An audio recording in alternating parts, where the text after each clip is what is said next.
Good afternoon, everyone, and welcome to the first part of our virtual career exploration series. My name is Jessica Harris, and I'm the BSPS recruiter for the College of Pharmacy at The Ohio State University. And I am thrilled to be hosting today's panel discussion on the field of pharmacy. Today, we have the pleasure of hearing from 4 pharmacists who will share insights and experiences within their unique roles. They will each introduce themselves here in a bit, and then later on, they're going to expand on challenges and how they overcome those, developing skills for success, and more. There are so many unique career paths that you can take as a pharmacist, and this session is designed to give you a glimpse into just a few of those paths. Thank you so much for joining us, and let's get started. Hi, my name is Gretchen Pardo, and I am one of the oncology pharmacists at the James here at Ohio State. So a little bit about me. I'm originally from Cincinnati-ish, southeastern Indiana, and I did my pharmacy school at Butler University, and then did some residency at at Baptist Health in Louisville, and then my PGY2 out at University of Kansas, and I've been at Ohio State about 4 years now, and so I primarily am in our inpatient setting, but I also am outpatient in our head and neck clinics. But that's a little bit about my role, but we'll tell you a little bit more about it later.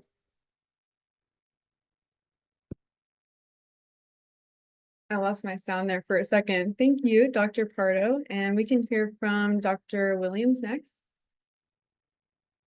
Sure, absolutely. My name is Victoria Williams. I am originally from the Pittsburgh area, but came to Ohio State for undergrad and for pharmacy school.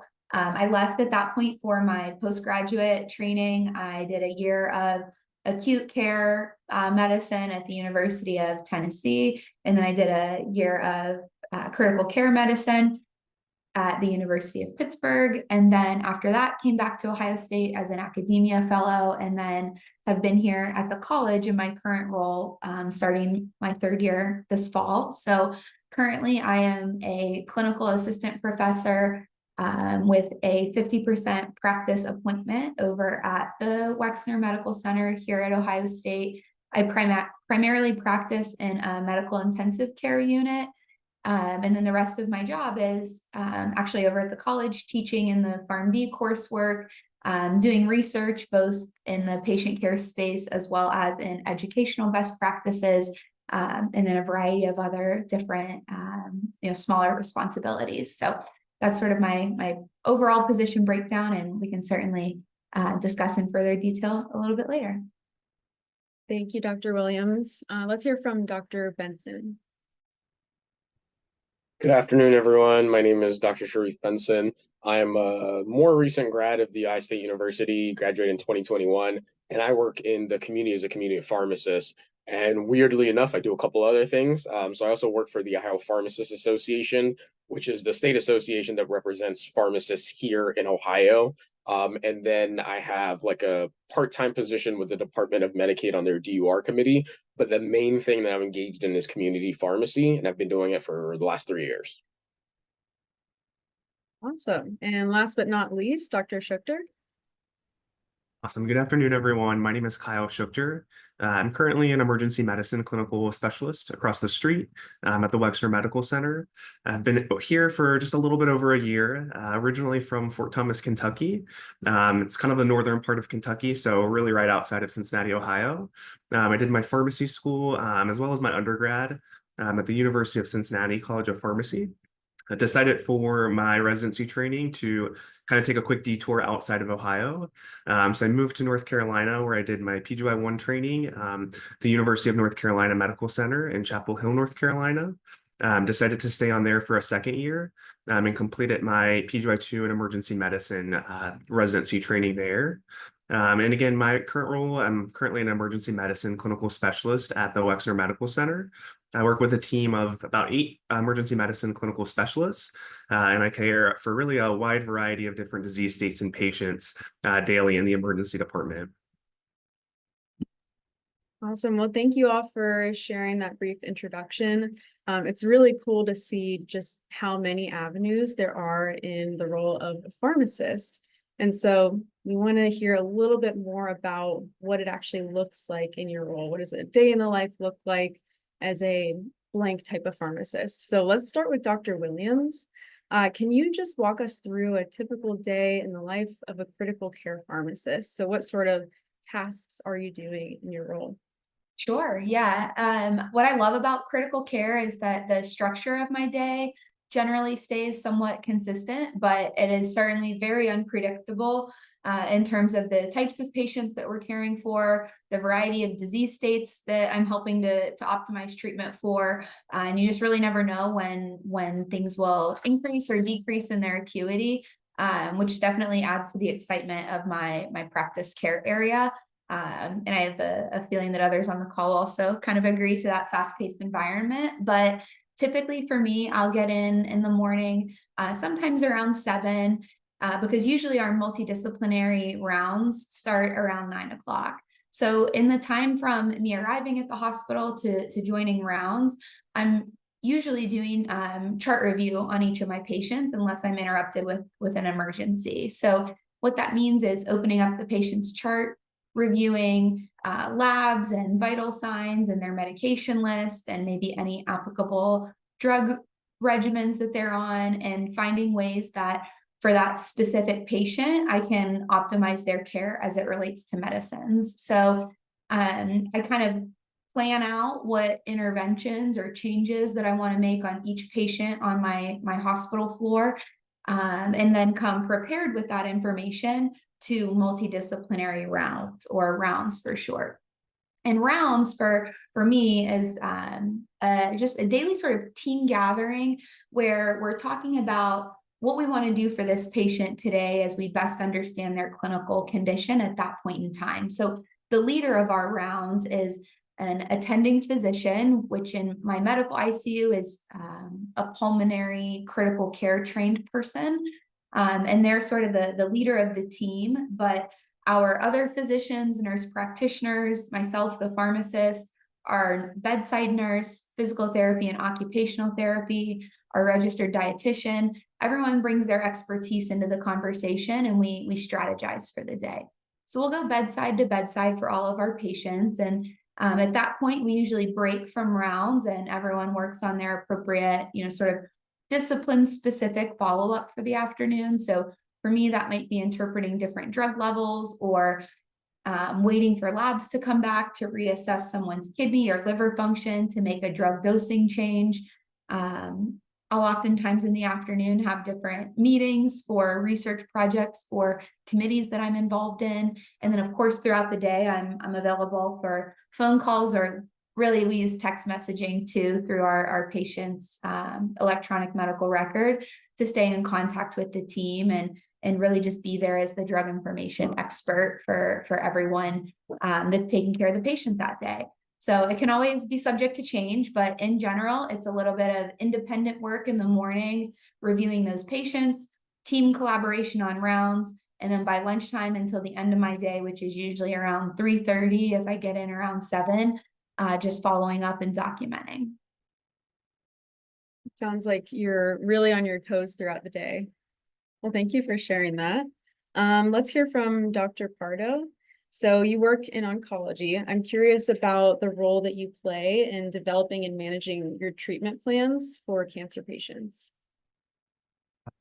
Yeah, this really, it kind of differs a little bit, like I said, between when I'm inpatient and outpatient. So I'll kind of talk about a little bit about both. So when I'm inpatient on our medical oncology services, so when I say medical oncology, I'm really talking about solid tumors. And I've treated our hematologic malignancies, but now I just practice in solid tumors. And kind of as Dr. Williams described, our day is pretty similar to theirs, with rounds starting in the morning, patient review.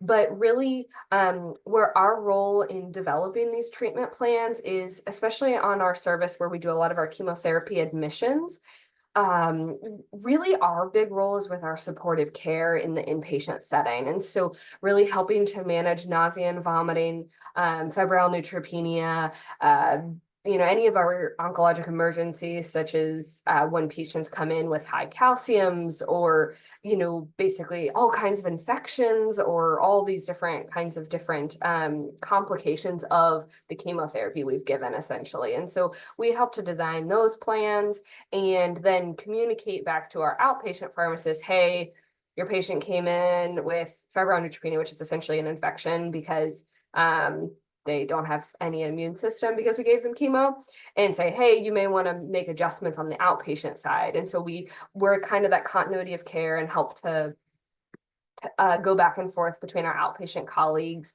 And then any new diagnoses come in, and we're working with the oncologists. So as Dr. Williams said, the head of our rounding team is an oncologist rather than a pulmonary specialist. And so we're kind of working and seeing what would be the best for them. On the outpatient side, my expertise kind of lies in these developing of treatment plans to based on the patient's specific type of cancer and what's going on. Mine is specifically head and neck cancer. So really, most of my discussions are on our patients that have really difficult cases or maybe have a lot of other things going on with them medically, or just why would we be able to choose one drug over another? Drug interactions is another really big part of my job, outpatient as well. And so we kind of do all of that and discuss with the providers, and are able to then can kind of create an overall plan for the patient and what would be best for them, and then helping to manage that. Another big part of my outpatient role is counseling the patients. Yeah, thanks for going into so much detail. I'm going to have you go into even more detail in a little bit when I ask about those interactions you have with the other professionals on your team. So what does that collaboration look like? But we'll get to that in a little bit. So thanks, Dr. Pardo. Dr. Benson, so you are in a little bit of a different space as a community pharmacist. And so I'd love to hear what you do in that role. What are the common misconceptions that people might have about a community pharmacist? And then I might even add anything you'd like to share about your role, because it sounds like you're working in a few different spaces beyond community pharmacy. Yeah, absolutely. So I should probably start by mentioning, I think you highlighted it, that I'm a community pharmacist, and sometimes maybe folks don't know where that is, but community pharmacists are going to be the folks that work in the most recognizable places that people think of when they think of a pharmacist. So your CVS's, Rite Aid, large chains, and also the folks that work in independent pharmacy. Sometimes people forget that there are independent small pharmacies that still exist. And so you could be, a business owner if you wanted to work in that independent pharmacy space, or you could be someone like me who traditionally works for, one of the large Fortune 500 companies that own the largest pharmacies all over the United States. There are benefits to both, but I'll kind of stick to a general overview. Unlike everyone else here, I'm what I would call a generalist, not a specialist. So my job is to kind of know just enough about everything that I can give people guidance. I see my job as being kind of like a teacher and an educator in the community space, because a lot of what I'll deal with are things around like public health, and then just really, I want to say simple for me because it's what I studied, but simple questions that folks will have, kind of like the frequently asked questions that folks will bring over to me. And I get to help answer those in different ways every day. Sometimes I get the same questions, a week in a row, but I'm getting them from different people. So I'm getting them in different ways. And I also have to answer them in different ways for that particular person. And I think that's the way that my job is most like a teacher, is I kind of have to adjust my presentation or my delivery to each individual, and then I get to know some folks and what they're dealing with. One of the things that I will deal with very often is common misconceptions, like she had mentioned, is folks think I'm back there just kind of counting pills all day, and I can guarantee you that is not what I'm doing. That's like maybe 1% to 2% of what I do throughout the day. The other major aspects that I do is, like I said, kind of that one-on-one teaching when people bring up their questions and I have answers. So I kind of call it problem solving. And if I'm really lucky, I get to do the thing that I really love, which is solving a problem before it really comes up. And what that looks like is folks might come to me, pick up their medication, and as I'm seeing what they're picking up, if this is someone that I've seen relatively regularly, I will slow down. I'll say, hey, let me just kind of throw some information or new information that may be available to you that you're not aware of like, these are things you can do around your diet. These are things you can do around lifestyle changes that may impact the condition that you're taking that medication for. Often people think my role is just to give them the medication, but it's really also to give them the information to improve their health. And I champion that. Not all pharmacists do, and not all pharmacists are in that space. All the specialists here are at that point of treatment for most people. By the time they're seeing these providers, these doctors, they're already kind of in a really bad way. I get to see them sometimes further down the line, or even when we can still prevent it. And a common misconception that's also tied with something people don't realize I do is I give vaccines. That's I think, the most preventative resource that I can give to the public or to my patients is I vaccinate them against things they haven't even seen yet. And hopefully that keeps them out of the hospital. In some cases, it can keep them from not seeing the folks that are here on this list. Not in all cases, but I really champion kind of that idea that like my role isn't treatment, or it's not just treatment. It's also prevention and health outcome improvements. I'm trying to think of the other examples you asked for. So other than common misconceptions, my day-to-day, I should probably answer that. So I kind of come into a store in the morning. I have a different model. There's kind of two modes that I work off of. You can think of them as two gears. If I'm a staff pharmacist, I would be going to the same store every day, really getting to see the same folks every day. And I did that for about the first year of my career. And I've been in pharmacy for 10 years, but I've only been a pharmacist for 3. So I was seeing the same folks every day, really getting the time to get to know them, get to know what they were dealing with, learn about their families and children. Because the thing about public health is it really extends this expansive net around that singular patient. So that singular patient is touching all these other people who are involved in their community. And as a community pharmacist, that's where I can have the most impact, is not just on one individual patient, but based on what I give that one individual patient, I can maybe affect the net of folks around them. And that's really what I want to do. The second mode is what they might call a floater pharmacist, which is what I do now, is I actually travel to different stores around the state. I used to just be around Columbus, but the need for pharmacists has kind of grown, that I've had the opportunity to travel to smaller cities outside of Columbus: Dayton, Springfield, Xenia. I'm gonna forget some of the other ones. And if you're from one of those places, I promise it's just a place I happen to go. And if I've been to your town and forgotten, I apologize. But I've been all over, and for me, it's a benefit, because I'm not originally from Ohio. I'm actually originally from Texas. I didn't mention that earlier, but I'm getting to see all the parts of Ohio and getting to take care of all the folks in Ohio through my work as a community pharmacist that floats. And it's been probably one of the best experiences ever. And I think traditionally people don't think about those pharmacists either. So there might be a misconception that pharmacists will work in one place with one group of patients. But for me, it's really all of Ohio, all groups of patients from all different backgrounds. And that's kind of what I got into pharmacy to do, was to help as many people as possible. And I didn't realize I could go from helping one-on-one people to helping a larger population. And it's been an absolute blessing to do so. Well, thanks, Dr. Benson. Thank you for addressing those misconceptions. I think the community pharmacy is one of the most misunderstood parts of pharmacy, but there's just so much to it. So I appreciate that. And then Dr. Schuchter, let's hear from you. So you work in emergency medicine. I'm curious about what sorts of emergency situations you handle and how you prepare for unexpected challenges. Yeah, absolutely. So my role is really unique in that it's kind of a little bit of a mix of everything that you've heard so far. So again, I work primarily with a team of about 8 EM clinical specialists over at Wexner Medical Center. I work very, very closely with a lot of other health professions. So physicians, nurse practitioners, physician assistants, nurses, respiratory therapists, you name it, we have one of them in the ED. So really working with that interprofessional team as kind of one big cohort to really care for our patients and optimize care in the ED. The ED is very unique in that I kind of encounter really every disease state, every medication, every specialty area. So it's really nice for someone like myself who has a lot of different interest areas, because I get to see a lot of different things, which is really nice. My shifts are really kind of a mix. So morning shifts, evening shifts, closer to overnight shifts. So if you are more of a night owl, the emergency department is a great place because the ED does not close. We are open 24/7, 365. So it's a great option if you don't like waking up early in the morning and you really are kind of a night owl. So it's a great option for that.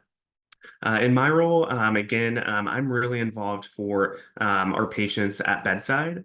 So we do have quite a few critically ill patients, often sending those patients up to Dr. Williams in her practice setting in the MICU. So we have traumas that we care for, strokes, bleeds, cardiac arrests, toxicology cases. So I'm often really at bedside with the interprofessional team, really providing my clinical expertise and making recommendations to care for those patients.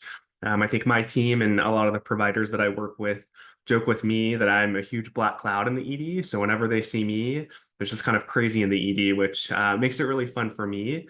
And especially some of the learners that I have the opportunity to precept, because they really have the opportunity to see some of those unique cases and really some of those high acuity patients.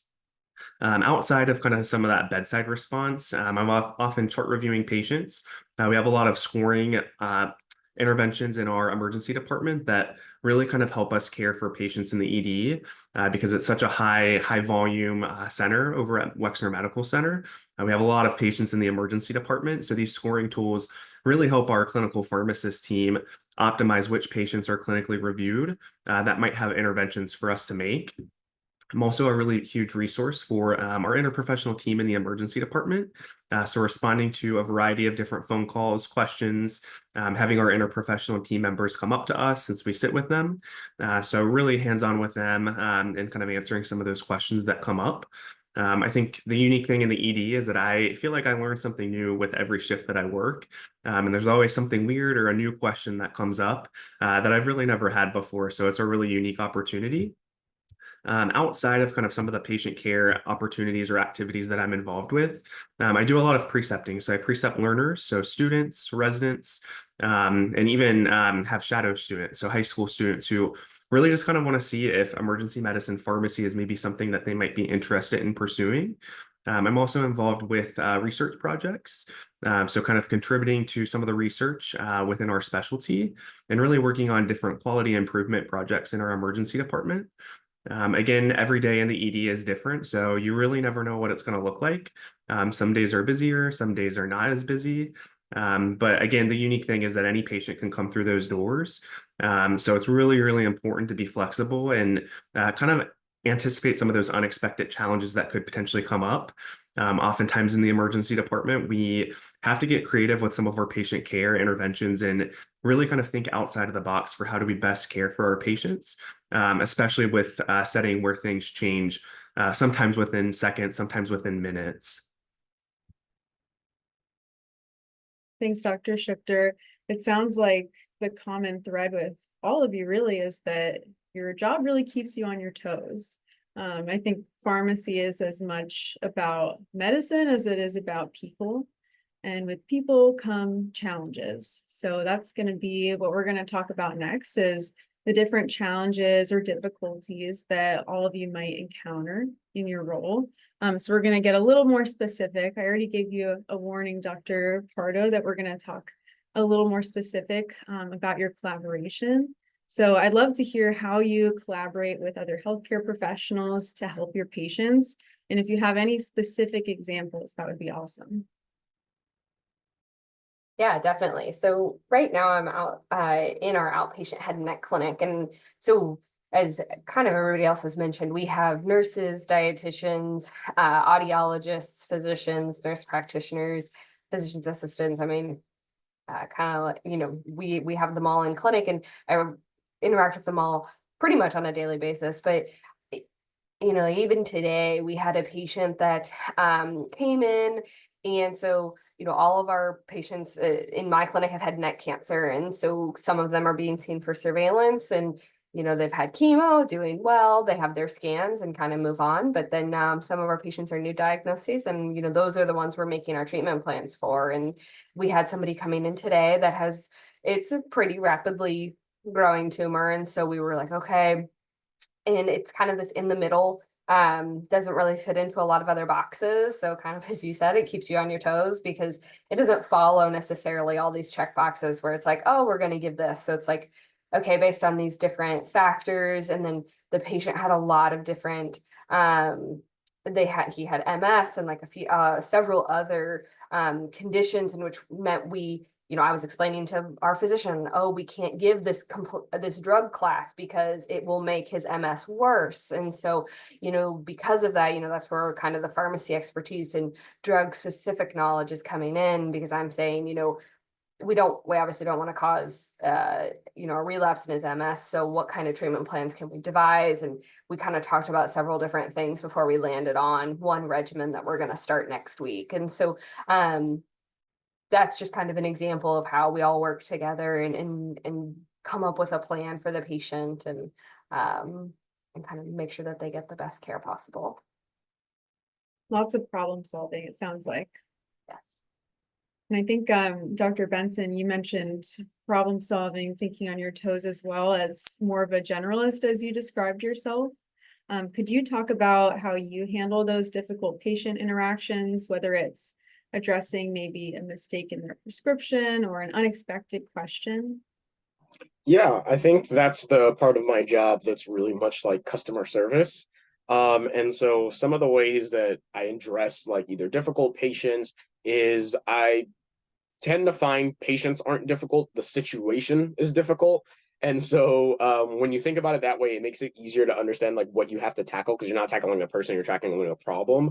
And I find that a lot of miscommunications or issues, even if it's medication errors, is communication. So if you have a really good kind of like practice of communicating with people who are different from you can definitely like allay any fear. So when we make mistakes, open and honest communication is the way to go. Like we kind of just open with, we're not sure how this happened, but what we will do is we'll find out. And so we kind of let them know like whatever the error is, as soon as we learn about it, how to best fix it. And then we let them know in discovery of, kind of we're going to get to the bottom of how it happened. And usually when you open up like that and you maybe calm people's fears, I think is the best way to put it, and let them know what you're doing, generally people are receptive to that. But that can also be difficult if they're culturally different from you, and that shared understanding is maybe different than what you're expecting or used to. So one of my biggest strengths is being culturally competent or delivering culturally competent care. And that requires a little bit of curiosity and knowledge about people who are different from you. And that's one of the benefits of the job, I think, is I get the opportunity to learn about people who are different from me. And like I said earlier, tailoring either that education or that communication to that specific person. And that almost always works when it comes to like conflict resolution or just communicating information or any kind of problem that we have. And really, that's just like a good problem solving tool, because sometimes I'm communicating with providers too. So like the physicians or the specialists in the hospital, is that there's a bit of information that we need to exchange. And the way we exchange that information is going to be different than the way that I deal with a patient. And as long as I'm able to kind of just like continuously switch gears, I can solve every problem that comes along, because each one requires a different level of attention or speed. I really like how you said people aren't difficult, but situations are difficult. It sounds like the way you enter a situation, your attitude can really change how well you're able to help your patients. So sounds like compassion is a really big skill that's necessary. And I'm going to have you talk more about that later. We're all going to talk about different skills. So I won't get too ahead of myself here. But I do want to hear from Dr. Schuchter again. Could you talk about a specific time where teamwork was crucial in managing your patient care during a crisis? Yeah, absolutely. I think one of the most important things about being an emergency medicine pharmacist is really staying calm, cool, and collected in various high stress and high acuity situations, because we come across those each and every day. So really, how do you kind of maintain your composure during some of those situations where you are caring for high acuity patients? I think teamwork is absolutely necessary in the emergency department, especially when we're caring for those high acuity patients that come in. I think from my perspective, one of the things that I always have my learners do for their first trauma or bedside response, I really just kind of have them stand to the side of the room in our trauma bay and take everything in and kind of jot down notes so that they kind of get that full experience. And I think one of the things that they've really told me, pretty much every learner that I've had, As it's just incredible to kind of see an interprofessional team of various individuals, so physicians, physician assistants, residents, nurses, nurse practitioners, respiratory therapists, pharmacists, kind of come together as one collective team to really care for those patients in that high acuity situation. I think in those situations, everybody really knows their role and how they can kind of help take care of the patient in that situation. So I think it's a really great opportunity just to kind of surround yourself with such a great interprofessional team because everybody brings something different to the table, and really working together as a team is absolutely necessary to ensure the best outcomes for our patients. I think having just come off the long holiday weekend working, I think a recent example that I can kind of give you that really kind of shows the teamwork that's necessary to care for our patients in the emergency department is that we actually had a patient present to our emergency department yesterday, and there was some concern for botulism. So I'm not sure for those students who were on if you know much about botulism. Personally, I did not before I started to look into it a little bit this weekend, but we actually had to work together as an interprofessional team. So the emergency department, the ED pharmacist, our infectious diseases team, our neurology team, all of these teams work together because we ended up having to get a specific antidote or an antitoxin flown in from the CDC in Atlanta, Georgia. So I think that was a great example of something that's time sensitive. And we really needed everybody's expertise in that clinical situation to ensure the best care for our patients. So I've got lots more examples, but I'll just leave you with that one since that one's the most recent one that I can think of. Yeah, that must be pretty powerful as a student learning to see that sort of collaboration happening in such a time-sensitive manner. So thank you for sharing that. And Dr. Williams, we'll hear from you next. So I'm curious, what's been the biggest challenge that you've faced in or as a critical care pharmacist? And again, if you've had any examples of how you've handled that, that would be awesome. Sure. Yeah. I think what I love the most about my job is the constant challenge where every day brings something new, and I'm really pushed to use what I know, and in the cases where I don't know, use my skills as a clinical pharmacist to look up information and make a judgment call and draw a conclusion based on what I am able to come up with. But I would say one of the biggest challenges that I faced, professionally was probably the COVID-19 pandemic, just because I think day in and day out with the patients that were having, life-threatening respiratory complications from the virus, our sort of usual approach to patients with respiratory failure wasn't quite helping us achieve the outcomes we would hope for our patients. And it was really impressive, I would say, to see how folks had come together, not just on my specific intensive care unit or at my specific hospital, but really across the country and across the globe as critical care practitioners to try and put our heads together to see what we could do to support our patients through this global crisis.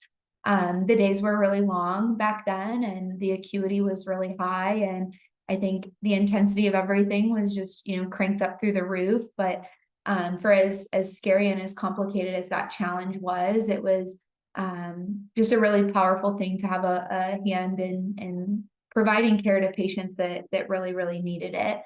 And from that experience, we've definitely had some of the results of that inform our day-to-day care operations in the ICU. So I think with that challenge, it prompted a lot of innovation and for us to think differently about how we do things that we had been doing a certain way for years to decades.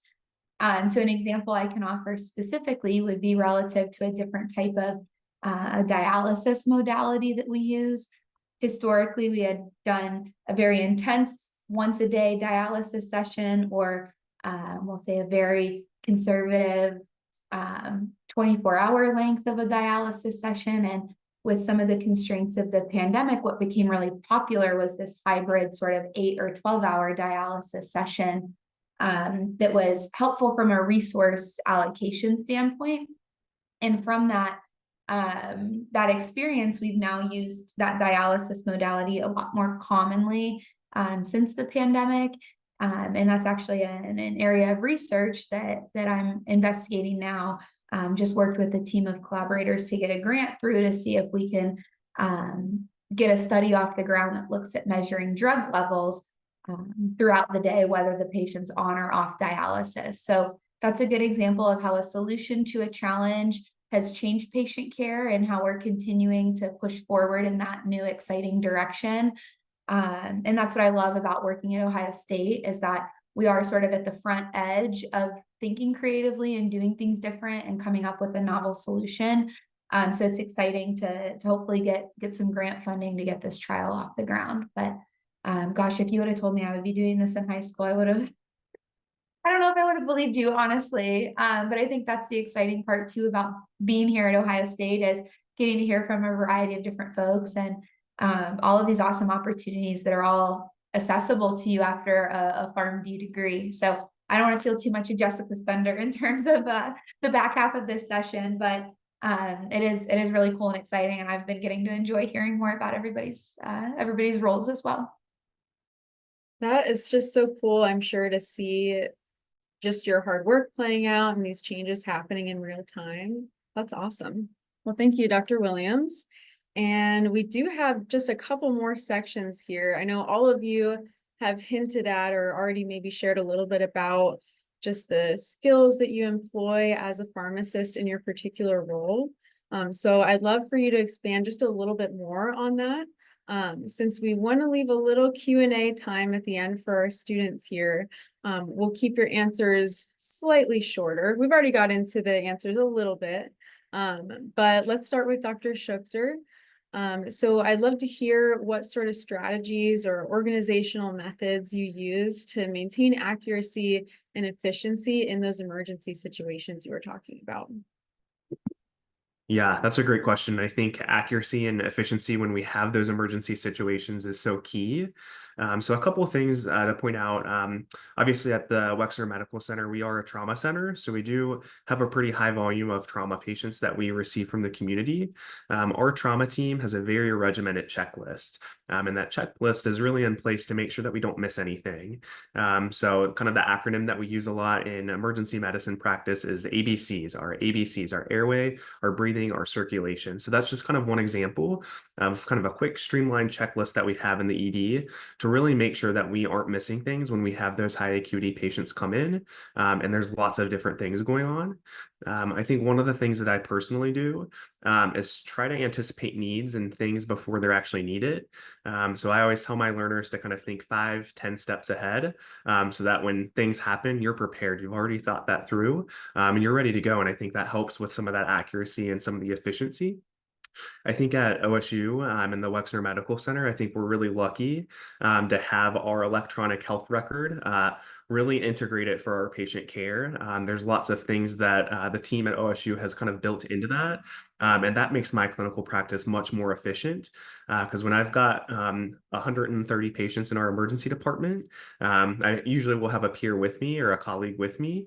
But how do we prioritize which patients we review and where those interventions are needed? It's tough. But luckily at OSU, we kind of have a lot of different tools in place to kind of help with some of that efficiency in our really day-to-day clinical practice that we have. Personally, for me, I'm a little old school. When I'm on shift, I kind of keep a little piece of paper with me, and that's kind of what I use for the day. I write things down, put boxes, check things off, and that really helps me stay on track of things. I think the other thing, since I know we're running short on time, that I'll leave you all with is really being resourceful. And that's kind of something that I really emphasize in my day-to-day clinical practice. So one of the things that I really emphasize is you don't really have to know the answer to everything, but you really need to know where to look when those weird questions come up. So really staying organized, really staying resourceful, and knowing what all resources you have access to, and making sure that you're able to really access those in an efficient manner is really important in my day-to-day practice. Thanks, Dr. Schuchter. And let's hear from Dr. Pardo now. So what sort of qualities or characteristics are essential in your role as someone working in cancer treatment, and how do they help you provide the best care for your patients?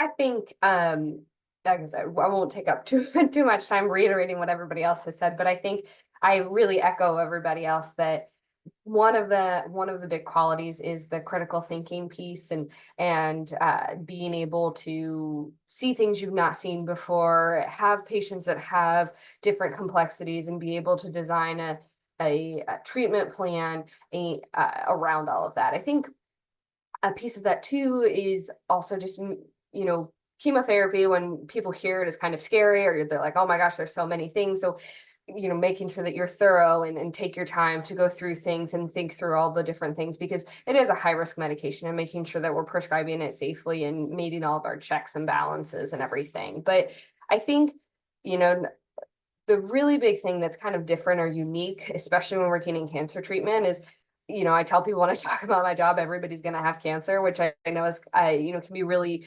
sad and really difficult for people. And so you're going to meet people. A lot of my job, like I said, is counseling, and you're going to meet people at a really difficult stage in their life, and you're going to meet people at a really difficult time. Not that you won't in other areas, but sometimes I think when counseling them, taking the time to really listen and talk to them and hear what they have to say and work through their concerns, because I kind of like to think of myself as the pharmacist, as the physician came in and kind of gave you this diagnosis and talked about all these big things, and then like, oh, we're going to start chemo or start this immunotherapy, and then I come in and I'm telling you about side effects, and these are all new drugs that you've not heard at all. You don't know anything, and you've just been thrust into this world you never wanted to be in, because nobody really wants to come see us and have cancer. And so because of that, I kind of think of myself as that bridge and gap for people to be able to kind of help start to understand this new world that they're in. Thanks, Dr. Pardo.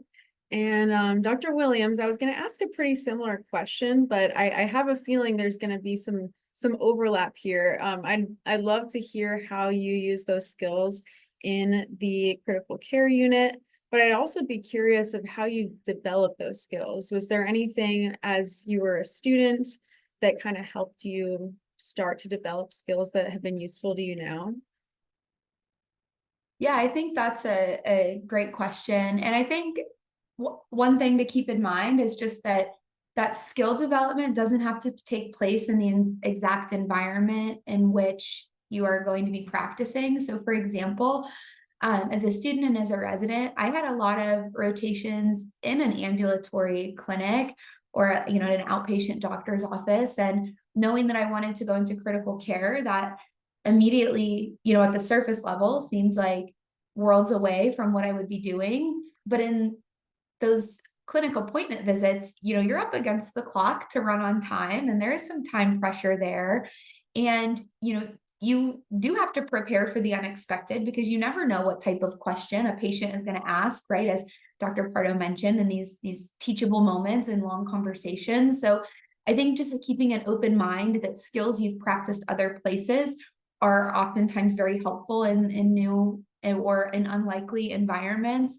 I used to say that the best thing I ever did in terms of practicing my patient teaching skill was teaching group fitness, because as a group fitness instructor, I had to explain an exercise, get someone to do it properly. And if I noticed an incorrect technique, politely and with encouragement, correct that and make sure that the patient or the person working out, was well informed to take my professional advice and implement it. So I think keeping an open mind for how your previous jobs, even outside of pharmacy, are preparing you for a role in this space is really helpful. And that makes the whole thing a lot less intimidating, because it can be pretty stressful when you're in a life or death situation, whether it is in the ICU or in the ED, for example.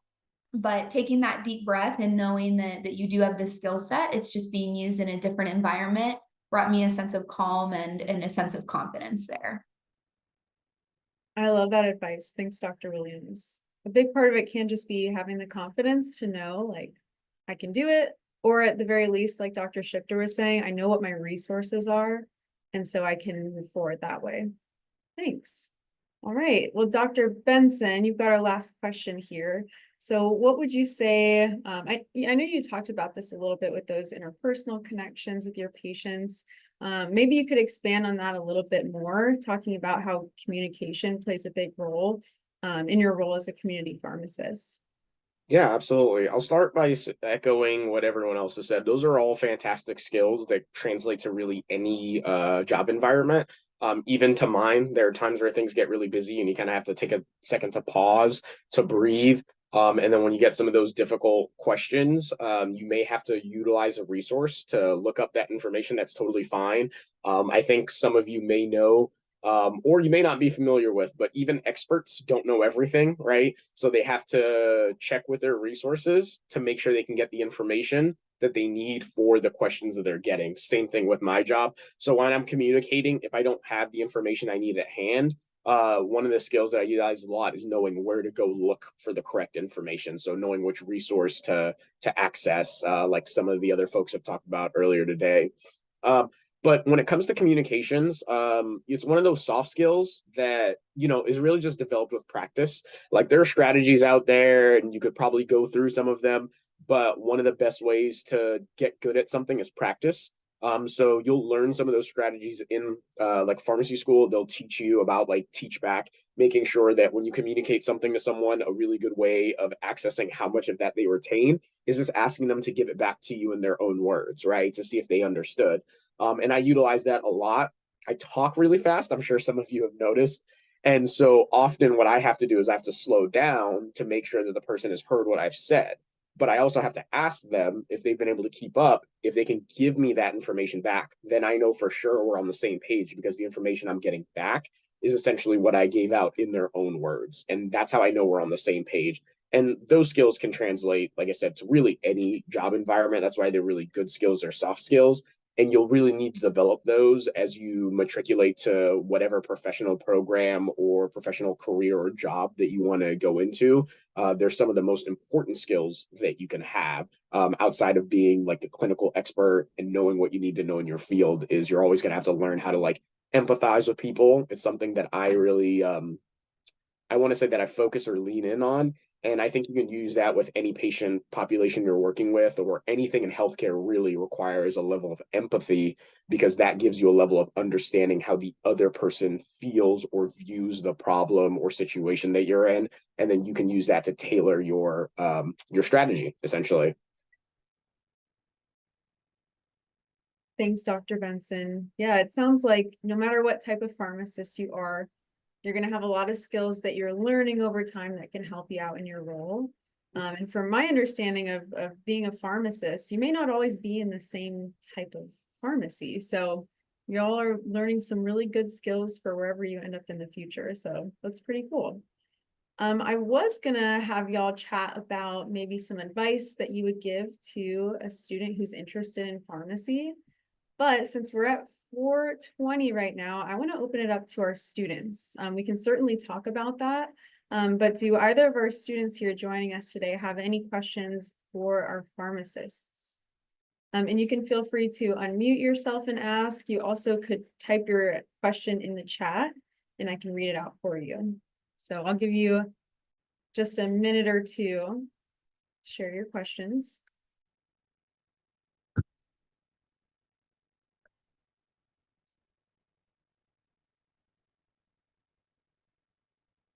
And while we are waiting for those questions to roll into the chat, I know you guys have so many questions.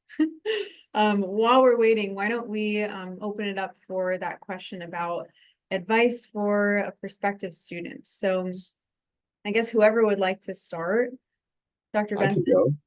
Yeah, one of the things that I think is a really good piece of advice is as someone who works in what would be considered one of the most traditional pharmacy sectors available to folks, the two of you may only be familiar with a community pharmacist, but as you've seen today, there's a list of specialties you can get into, and this doesn't even cover all the different types of jobs that pharmacists can do. So I think it's really important to know that, like, if you decide to pursue pharmacy, like there's so many things that you can do that are outside of the norm that are really interesting and a lot of fun. And no matter what your personality type is, what time of day you like to work, whether that's morning, afternoon, evening, or even overnight, there's a place for you in the profession of pharmacy regardless. The most important thing before you make a decision is always going to be learn as much as you can about the decision you're making. So coming to things like this where you're learning about the different types of pharmacy, but you may also want to go out and just like Google what can pharmacists do. And then obviously, staying connected with the folks at OSU, they will give you some of that information or make that available to you in sessions like this. And I would just say just continue to stay engaged and you'll have all the information you need to make your decisions moving forward. Yeah, that's great advice. Just find out what is out there. Maybe find an opportunity to shadow a pharmacist. That's something you could even do in high school, depending on who you know and what you're willing to do in terms of reaching out to people. So yeah, that's great advice. Any other pieces of advice from our pharmacists?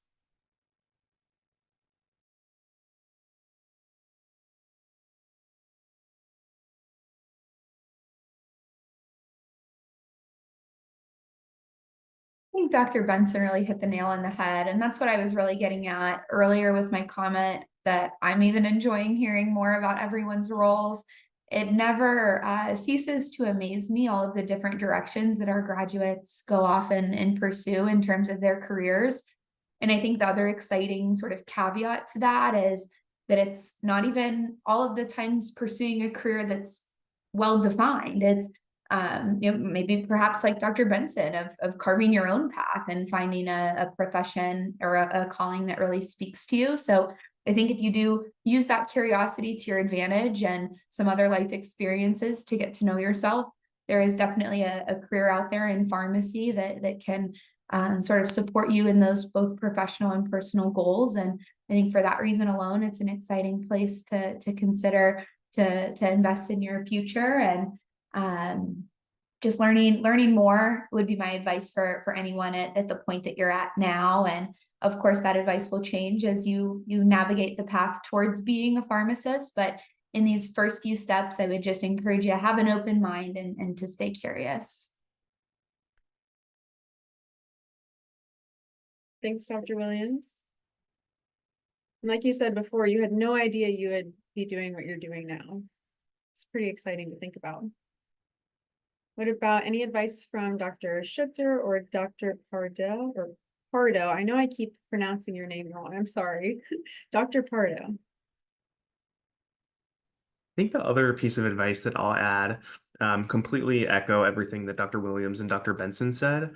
I think one additional piece of advice I have to offer is really to find a mentor who is able to help guide you in your career search. I owe a lot to all of my former and current mentors, and having a really dedicated mentor who knows you really well, and you can kind of chat to and really be vulnerable with, I think is really key to kind of get some input from them and really have somebody to help guide you within your career search. That is a great point. Never be afraid to ask a question.